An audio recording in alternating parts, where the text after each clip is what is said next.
ವಿಶ್ವದ most wanted drug lord El Mencho ಖತಮ್. Mexico ಮಿಲಿಟರಿಯ ಭರ್ಜರಿ ಕಾರ್ಯಾಚರಣೆಯಲ್ಲಿ ಕುಖ್ಯಾತ ಮಾದಕ ವಸ್ತು ಕಳ್ಳ ಸಾಗಣೆದಾರ ಸಾವನ್ನಪ್ಪಿದ್ದಾನೆ. 59 ವರ್ಷದ ಈ ಕ್ರೂರಿಯನ್ನು ಹಿಡಿದುಕೊಟ್ಟವರಿಗೆ ಬರೋಬ್ಬರಿ $15 ಮಿಲಿಯನ್ ಬಹುಮಾನ ಘೋಷಿಸಲಾಗಿತ್ತು.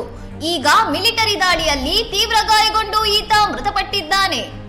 ಮೆಕ್ಸಿಕನ್ ಭದ್ರತಾ ಪಡೆಗಳು ಜಲಿಸ್ಕೋದಲ್ಲಿ ನಡೆಸಿದ ಮಿಂಚಿನ ಕಾರ್ಯಾಚರಣೆಗೆ ಜಗತ್ತಿನ ಅತಿ ದೊಡ್ಡ ಡ್ರಗ್ ಮಾಫಿಯಾ ಸಾಮ್ರಾಜ್ಯವೇ ಈಗ ನಡುಗಿ ಹೋಗಿದೆ.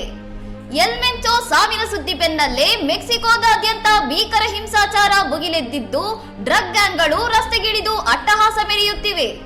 ನೆಮೆಸಿಯೋ ರುಬೆನ್ ಒಸೆಗುರಾ ಎಂಬ ಅಸಲಿ ಹೆಸರಿನ ಈ ಭೂಗತ ದೊರೆಯ ಅಂತ್ಯದೊಂದಿಗೆ ವಿಶ್ವದ ಮಾದಕ ವಸ್ತು ಜಾಲಕ್ಕೆ ದೊಡ್ಡ ಏಟು ಬಿದ್ದಂತಾಗಿದೆ.